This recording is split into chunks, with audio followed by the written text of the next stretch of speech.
pagdating mo pa, nagpapasalamat din siya sa'yo, no? Pinakadamo kami. Ayan, tingnan nyo po yung dumi ko. Pinakaba kami ni Sorry. Pinakadamo kami sa ulit eh. Magaling na. Ayos na. Parang yan daw siya sa'yo pa. Magaling. Pinakaba tayo ni Sorry. Ayan, tingnan nyo po. Napadumi na siya sa akin. Ayan, napadumi na siya kanina. Ayan, napadumi na si Sorry. Hindi baling mag-amoy tae. Tapos napaihi na rin siya kanina. Ayan o. Mabango na itong batang to. Kami papaya. Napaihi, napadumi. Pero ayan po, okay na siya. Thanks God po. Thanks God. Ano, kinakamusta ni si Cherry pa yung anak niya? Ayos na yung anak mo. Ayos na. Mana sa man ko sa'yo eh. Mana sa'yo. Cherry, kiss mo na anak mo. Kiss mo na. Namana sa'yo si Sorry eh. Oh. Galala rin si Cherry girl. Ayan, kikis niya anak niya. Oh. Comfort mo. Nasa si First Sorry. Oh, yun daw si Sorry. Oh, kinikis niya. Oh. Galing eh. Oh. Kinikis niya anak niya. Oh. Magpapa-thank you yan. Oh. Basta.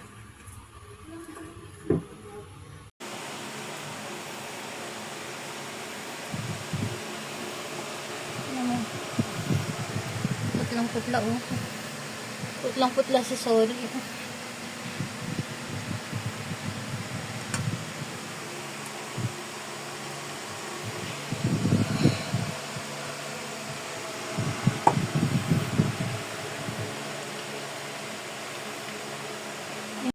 Ito pong video na to na nangyari kanina kay Sorry, inaamin ko po na talagang pinabidyo ko sa pamangkin ko kasi bilang isang content creator, gusto ko rin po kung ano yung mangyari sa amin, sa mga par babies namin. Nakikita nyo po, dahil wala namang CCTV sa aming bahay, kung ano man po yung mas mahalagang nangyayari sa amin, gusto kong makita nyo. Kaya po talaga pong sinadya ko na ipabidyo to sa pamangkin ko. Kasi baka mamaya po ma-viral na naman ako dahil sabihin na naman ng iba, inuna pa yung video. At kaya naman po, hindi namin sinugod agad si Sorry sa vet. Kasi kung sinugod namin siya, baka ngayon po wala na siya.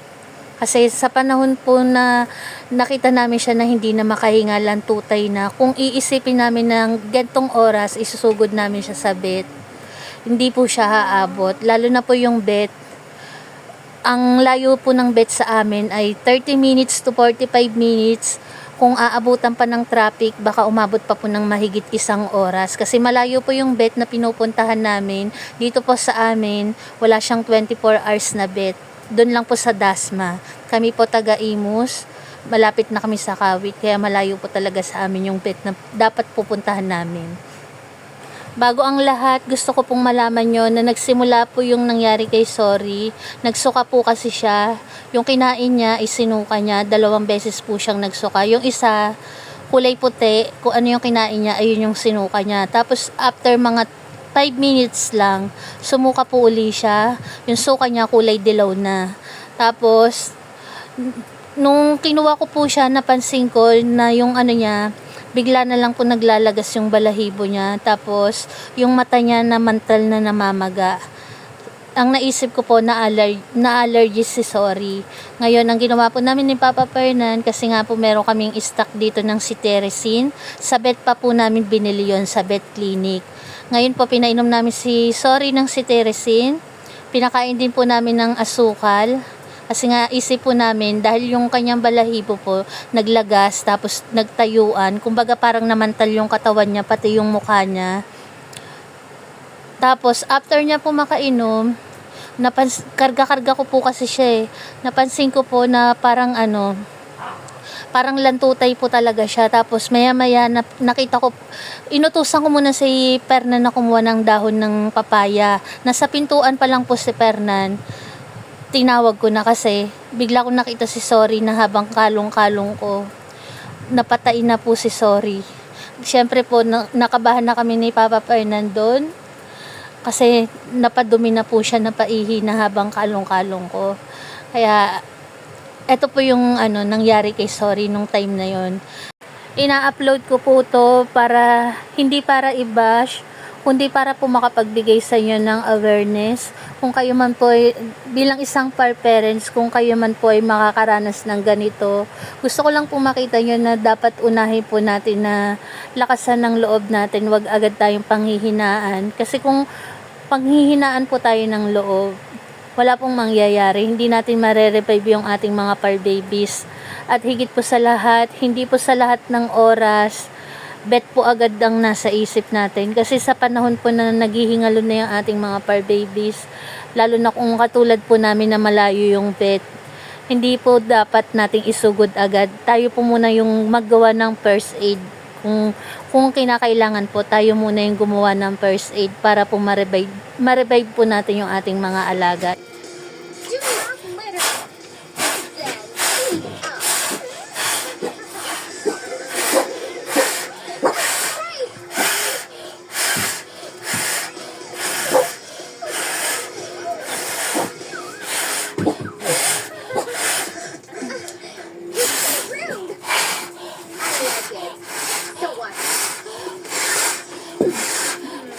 Bilisan mo pa. Bilisan mo pa. Huh? Wait, bilisan mo pa. Bilisan mo pa. So nosy.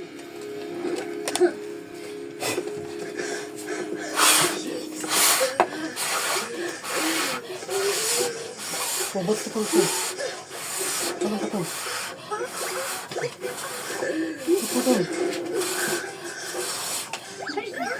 Ba't ka to?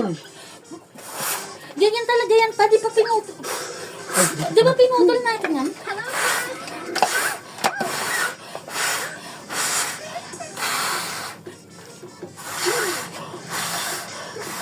Bilisan mo pa. Bilisan mo pa. Sorry, ano bang nangyari sa inyo? Yung, ay, hindi, ilagay mo dun pa. Para dito, itusok mo dyan, Bilisan mo pa.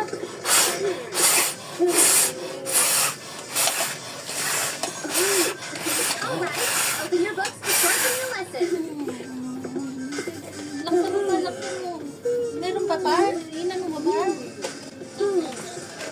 Wala pa Meron. Laksan mo pa. Malakas yan, oh. Kahit ilusot mo sa kanya, ilusot mo yung garter. Yung garter, ilusot mo. Teka, kumakap yung kanin.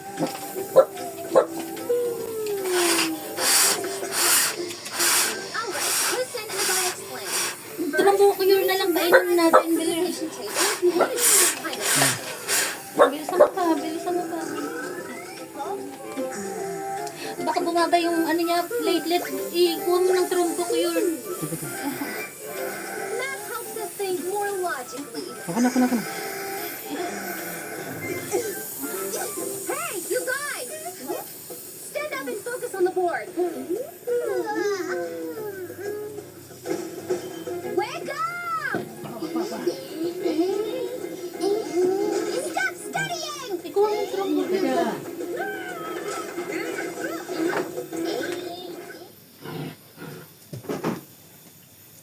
Teka. Ito. Bilis. Baka bumaba yung platelet niya pa. Ilan? 3 ml. Isa mo na. Baka bumaba yung platelet niya.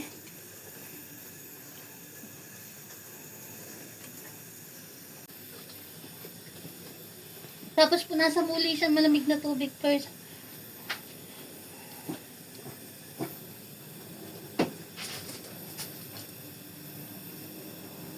Sorry.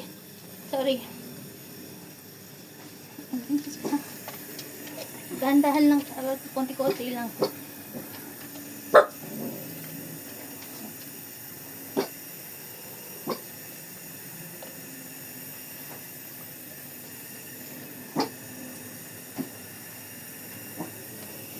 Sorry.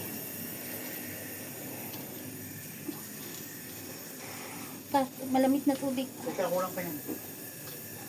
Basain mo na siya tuluyan pa. Magisig lang yung katawan. Yun na. Yung ulo niya. Yung ulo niya pa, yung ulo mo. Saka yung mga tenga.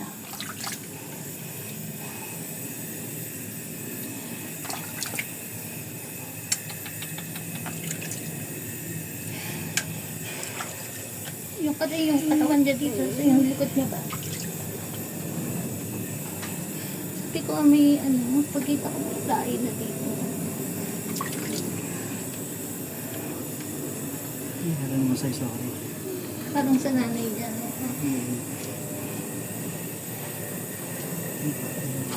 Napaiyak. Sorry. Sabi mo tayo doon. Sorry. O, tapos, pagtapos yan pa, tama na muna pa. Ay, ano mo siya pa. O kaya maglagay ka muna sa freezer ng tubig. Lagyan mo yung inumin ng tubig para maya may magamit tayo. Yes, tapos hilutin mo siya. Tanin yung paa niya.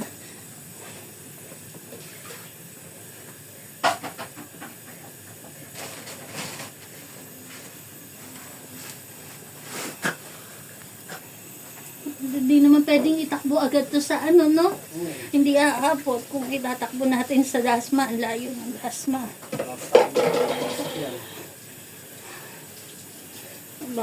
Baka dyan pa lang sa labas eh. Sorry, bebe. Na-heart attack yun eh. Heart attack yun. Sorry, okay ka lang, ne?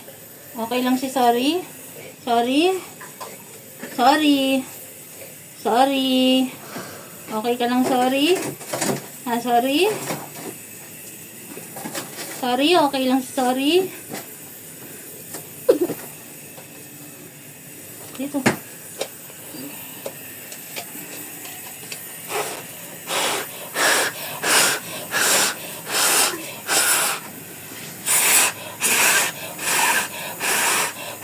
Pahid, masahin mo muna siya, Pahid.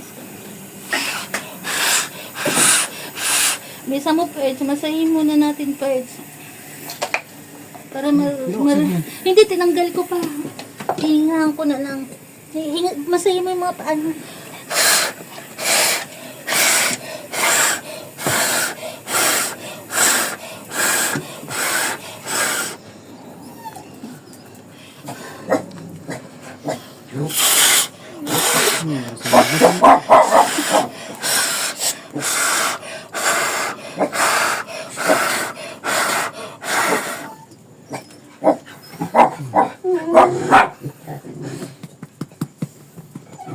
Masahin mo yung mga paa niya pa sa baba.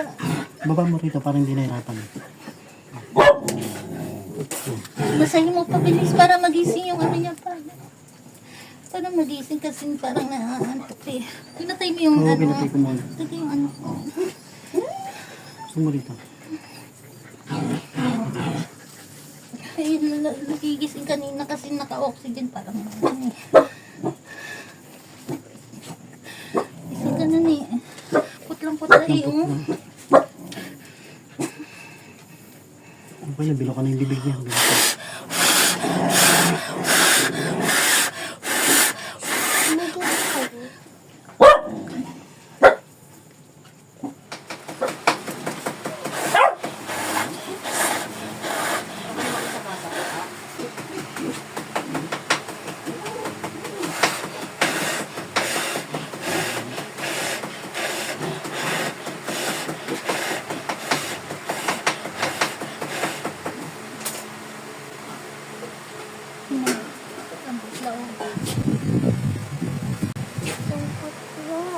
Nawala na yung niya eh. Allergy niya kaso namumutla pa pwede eh.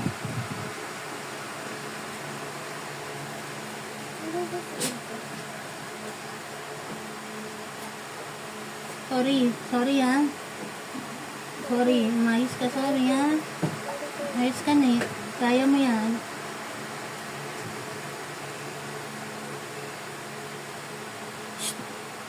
Sorry, kaya mo yan ha.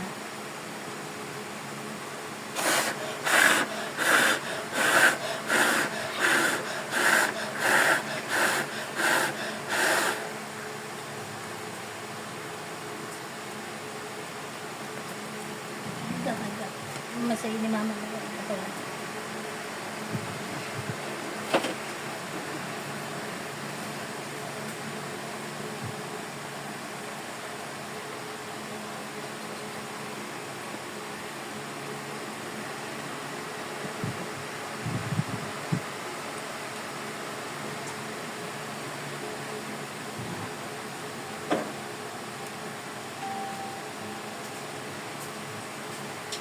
Kaya play dapat yun. Okay yan.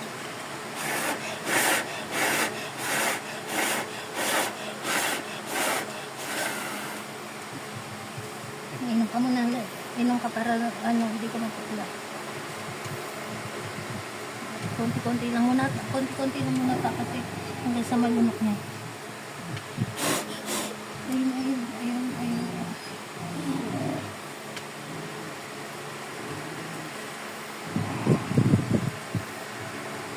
Konti-konti lang.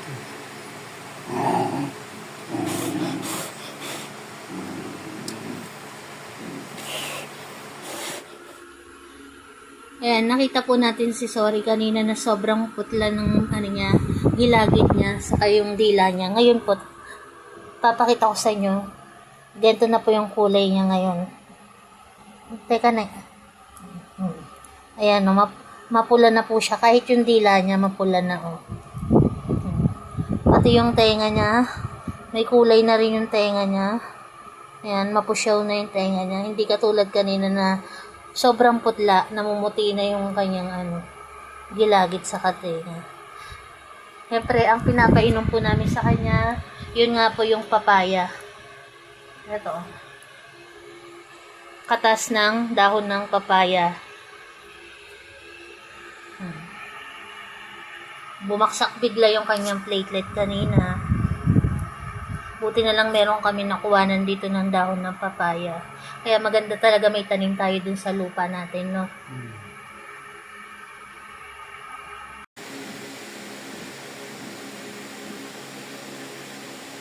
Sorry. Okay ka na? Okay na si Sorry. Papalakas pa yan. Kita mo na yung gilagid na pa. Tingnan nga muna tayo ng gilagid. Sorry pa. Tingnan ako ng gilagid. Pinkish na siya, pinkish. Kanina, ako na yan. Colorless na yan kanina eh. Mapula na yung gilagid niya. At saka nililinis yan na nga si Polo.